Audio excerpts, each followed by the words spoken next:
It's Mother's Day. Happy Mother's Day. You may not be watching this or listening to this on Mother's Day, but you can have a happy Mother's Day, whatever day it is. And we're glad for those of you who are here in the room with us this morning. On this Mother's Day, we're going to look at Abraham's wife, Sarah.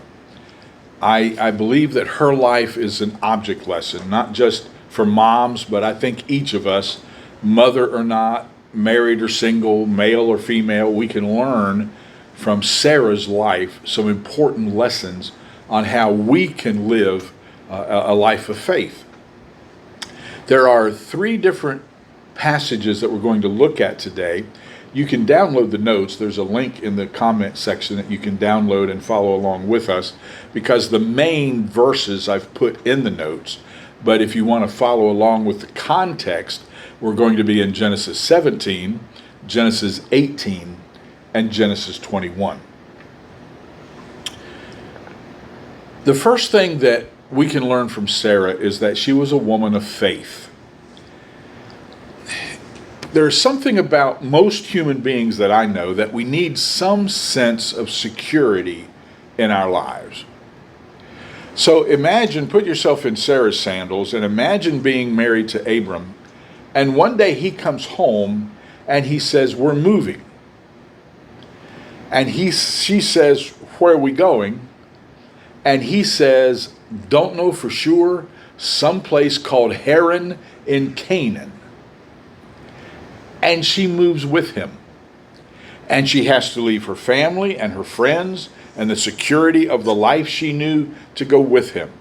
Someone suggested that she may have been the example for Ruth, when Ruth made that famous saying, "Where you go, I will go. Where you stay, I will stay. Your people will be my people. Your God, my God." That's kind of what Sarah was saying when she left with Abraham. So they live in Haran in Canaan for 25 years.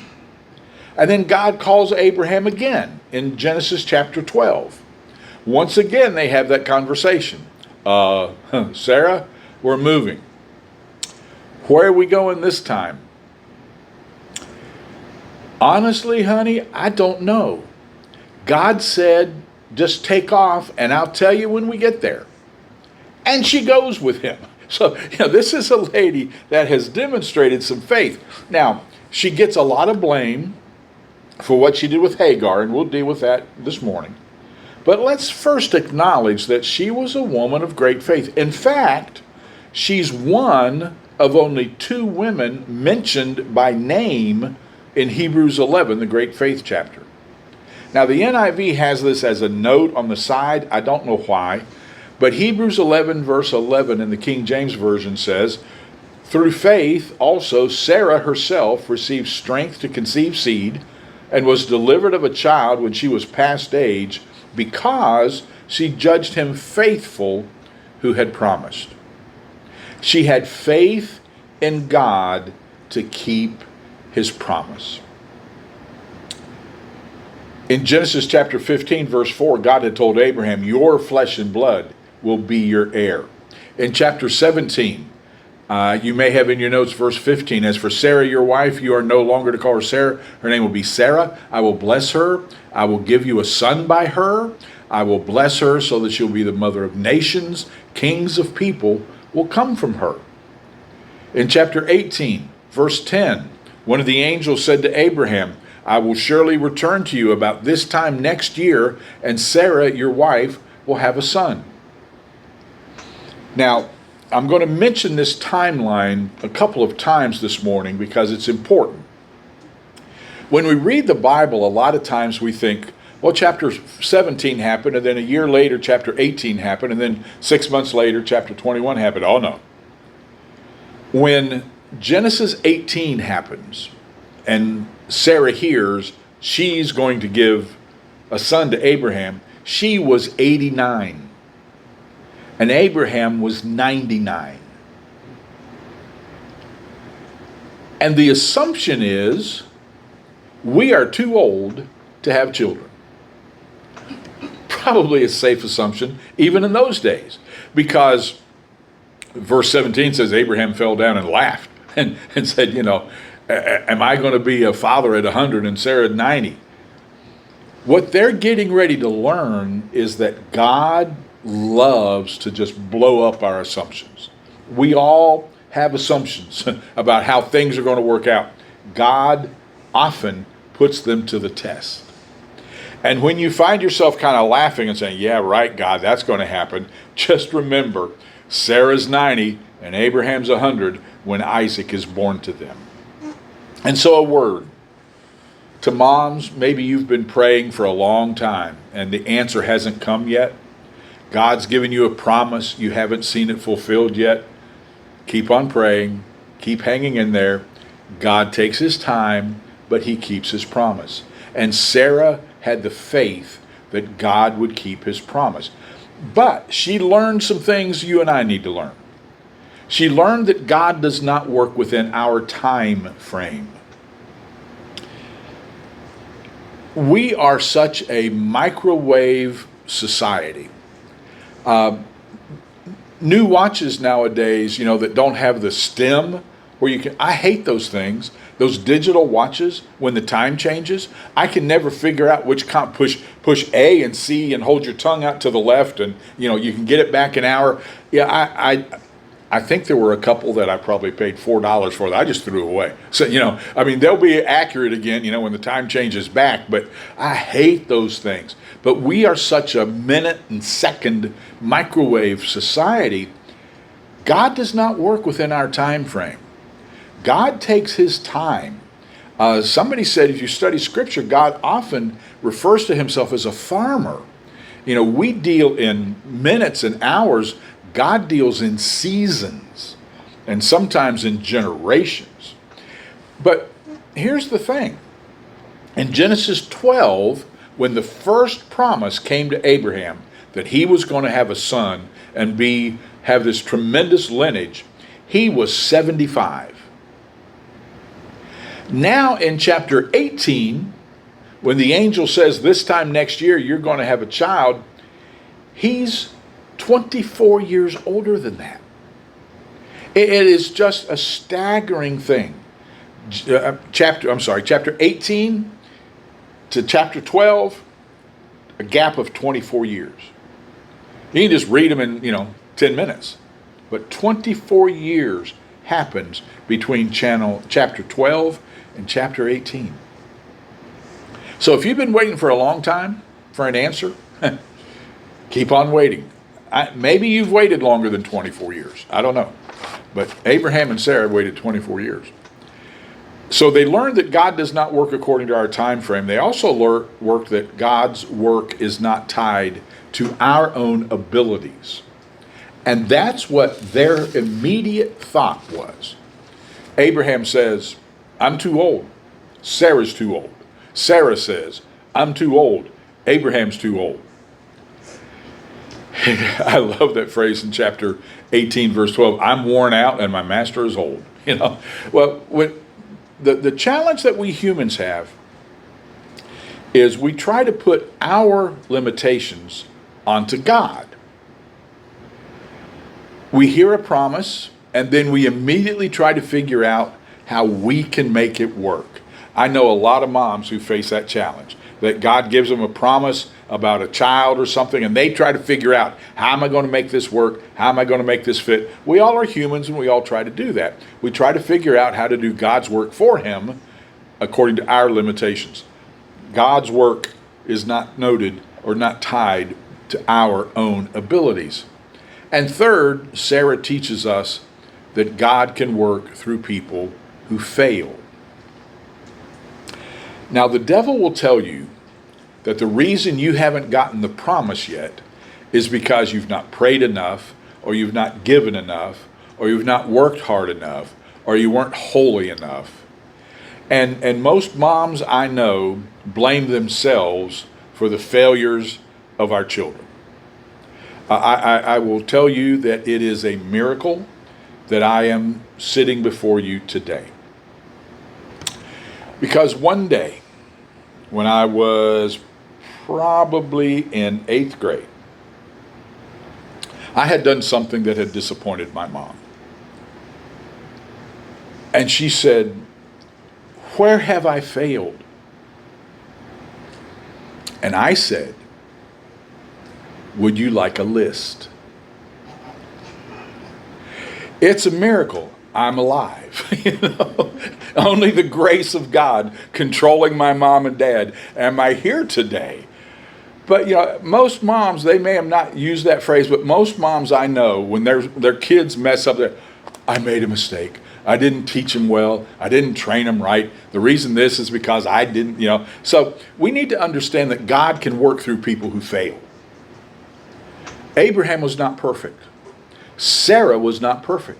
Remember, she's the one that introduced Hagar into the picture. And out of that union between Abraham and Hagar, Ishmael is born, the father of the Arab nations. God's plan was for Isaac. Isaac's the father of the Jewish nation. Those two brothers, half-brothers, have been at war from the time they were both in the house together, and they're going to be at war through their descendants until Jesus comes back and sets up his kingdom on this earth. So, Abraham and Sarah blew it. They had some pretty big failures in their life, but God can use people who fail. And I'm actually glad about that, because the only people God can use are people who fail, because we've all failed. We've all fallen short of God's plan for us. So if you've made some big mistakes in your life, that doesn't disqualify you for God being able to continue to work through you. And in fact, in Genesis chapter 21, it said that God was gracious to Sarah. She had laughed because it was hard for her to believe that she'd be able to give birth. And it says God was gracious to her, and he told her and Abraham, you're going to name your son Isaac, and the word Isaac means laughter. I just think that's so cool of God. Okay, you laugh when I tell you you're going to have a son, you're going to name him Laughter. And every time you holler across the tent, Isaac, straighten up, just remember, laughter. And he's the promise of God. And what I want to ask you is, do you have an Isaac in your life? Do you have a reminder of God's faithfulness and God's promise in your life? Pay attention to the Isaacs in your life. Pay attention to the times that you said, oh no, that could never happen, and God brought it through for you. So Sarah was a lady of faith. And secondly, every time I preach on Abraham, every time I preach on Sarah, eventually I'm going to get around to talking about waiting, because Sarah teaches us about waiting. Now remember the timeline.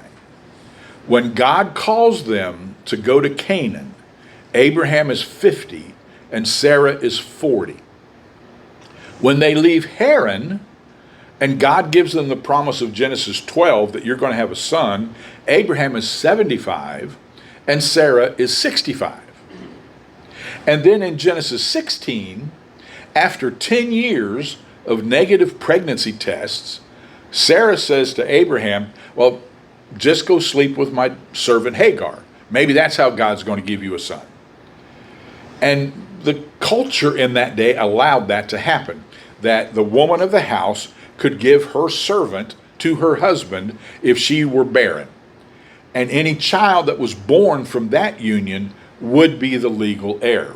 And so after 10 years, and I mean, she waited 10 years before she decided to take things in her own hands, but she waited for 10 years, but she messed up because that wasn't God's plan. 14 years after Genesis 16 is Genesis 17 and 18. Abraham's 99 now. Sarah's 89. And God reiterates the promise that Abraham, you and Sarah will have a son. 25 years from promise to the birth of Isaac. That's a long time to wait. Okay. Little 4-year-old boy was traveling with his mom, and he was in the back seat, and he was constantly asking over and over and over, when are we going to get there? When are we going to get there? When are we going to get there? And finally, the mother said, we still have 90 more miles to go.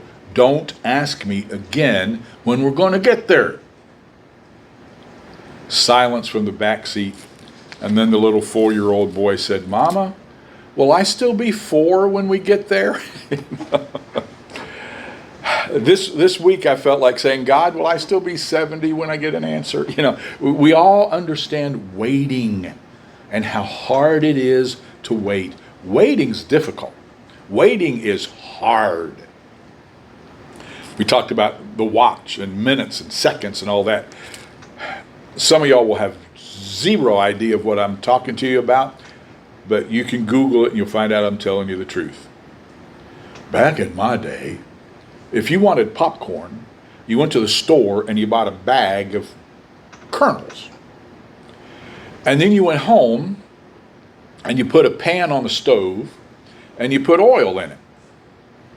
And then you turned on the heat underneath that pot. The directions, and believe it or not, there are directions on the back of those bags of popcorn kernels. The directions say put 1 kernel in the oil. When the oil is hot enough, that kernel will pop. Then you'll know you can put the rest of the kernels in and it's ready to make your popcorn. I don't know that I've met anybody that ever did that. You probably did what I did. You opened the bag, poured in the kernels, and waited and waited and waited and waited and waited for that first pop. Nowadays we'll get frustrated if we have to punch 1 minute 40 seconds into the microwave to make popcorn. We don't like to wait. Waiting is hard work. Waiting on God is hard work. Waiting for God to answer is hard work. And it requires patience with God.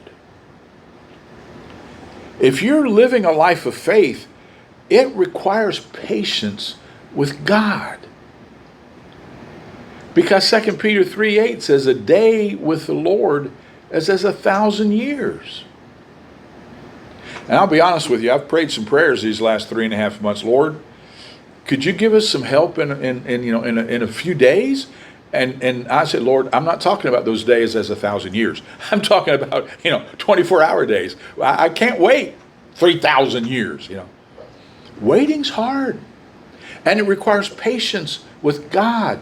And I guess you got to give it to Sarah that she waited 10 years before she brought Hagar into the picture. I would think she would probably have thought, surely by now God's going to answer. So maybe he wants to do it this way. And that's where we always get into trouble. But we say, well, surely if God was going to do something, he'd have done it by now. So I guess I'm going to have to help him out. And we end up paying the consequences. Be patient with God. Be patient with his timing. Be patient with his plan. See, you not only have to trust God, you have to trust his plan. And you've got to trust his timing. And that's not easy to do. Because waiting requires trusting God when we don't understand. There are going to be times in your life when we do not understand what's going on, why it's going on, why God answers this prayer but not that prayer, why God says no sometimes, why God says wait sometimes. And waiting requires trusting God when we don't understand. In Genesis chapter 16, Sarah says, the Lord has kept me from having children.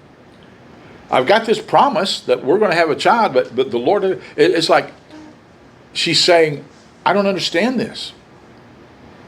Apparently the Lord's keeping me from this happening. And I don't know about you, but I like to understand things.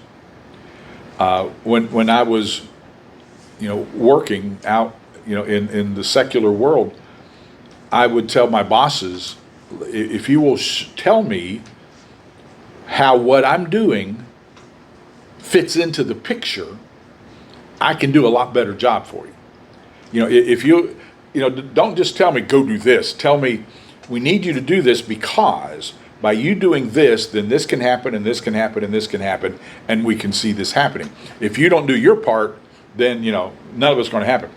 When Brian was coaching, I loved watching game film with him.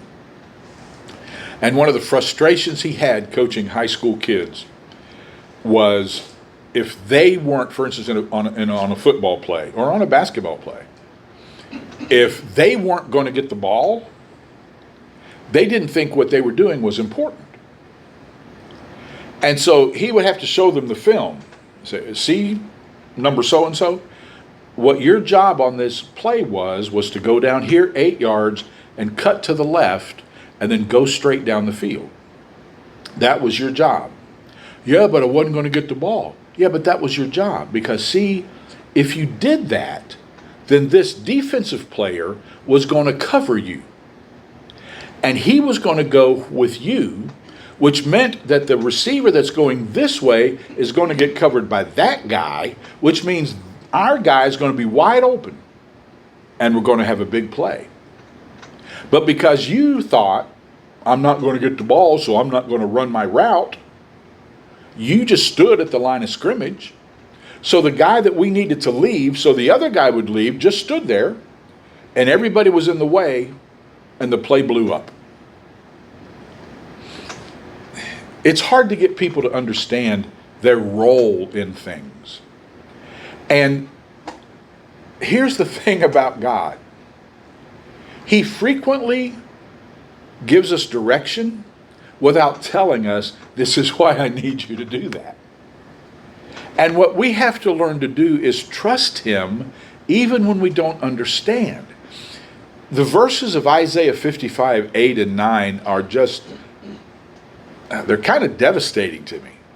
My thoughts are not your thoughts, neither are your ways my ways, declares the Lord. As the high heavens are higher than the earth, so are my ways higher than your ways, my thoughts higher than your thoughts. In other words, he's saying, you cannot figure me out. Would you please stop trying to figure me out? I'm 70 years old. I've been trying to figure God out, for most of my life. But he doesn't owe me an explanation. He doesn't owe me saying, okay, here's how it's going to end up for you and Donna. He doesn't owe any of us the explanation of here's how the picture's going to be in 2 years or 5 years. He just says, trust me. And it's our job to trust him. Even when we don't understand. I wrestle with that. I will admit to you, I wrestle with that. I just have to accept that he is worthy of my trust, whether I understand him or not. Do I trust him? So I think Sarah's a pretty good object lesson for us, for the life of faith, whether you're a mom or not. She learned to trust God, and she learned to wait. And she illustrates to us what happens if we get in the way while we're waiting. One of the most challenging places in a hospital is a waiting room, because everybody's on pins and needles. Everybody's worn out. Everybody's exhausted. Everybody's waiting on good news. There's a lot of us, maybe you, in the waiting room right now. We're waiting on an answer. We're waiting on a solution. We're waiting on God to do something for us. I just want to encourage us. Keep on waiting. You don't have the strength by yourself to do it. Cry out to God. I need some peace. I need your strength. I need to be able to take one more step, because I can't do it by myself. I'm there. I know a lot of you are there. But here's what I also know. God is there. And he's going to be there through all of the todays and the tomorrows of the waiting. You're trusting him, keep on trusting. You're praying, keep on praying. God is working more slowly than you want him to. Keep waiting, keep trusting. Father, that's my prayer for all the moms listening today. That's my prayer for each of us listening today, because we all need this truth. If we don't need it today, we're going to need it someday. Lord, help us. You have a lot of us in this congregation to the place where we don't even have a choice. We just have to trust you, because we can't do anything else. We've done all we can do. We've worked every process we know how to work, and we just need you. And we need you to step in and show yourself strong on our behalf. And while we're waiting, we need you to strengthen us. We need you to encourage us. We need you to give us hope. We need you, Father, to help us keep trusting you. Because sometimes when we're waiting, we turn on you. And we walk away from you because you're not answering prayer the way we want you to. Lord, help us to stay true to you in the waiting room. Help us to stay obedient in the waiting room. Help us to stay faithful to you in the waiting room. And for whoever it is who may be listening today and whatever day they're listening that needs this word, Father, give us the strength and the courage to keep trusting you. Because one day the answer is going to come. And one day we'll look back and say, what do you know? God was working this whole time. So give us your peace. Give us your strength. Give us the assurance that as we sang this morning, you walk with us and you talk with us. May we feel your presence with us, Lord. Lord, it's one thing to know that you're with us, but I pray that we would feel that. I know we live by faith and not by feelings, but Lord, some of us need to feel that you are close to us. Some of us need to feel your arms of love around us, strengthening us. Some of us need to hear you whisper, you can make it. I've got you. So Lord, be close to us in the very ways that we need it the most, and we'll praise you for it. Now may the Lord bless you and keep you. May he make his face shine on you and give you his peace now and evermore. Amen. God bless you. Thanks for tuning in. Thanks for being here today. And you're dismissed.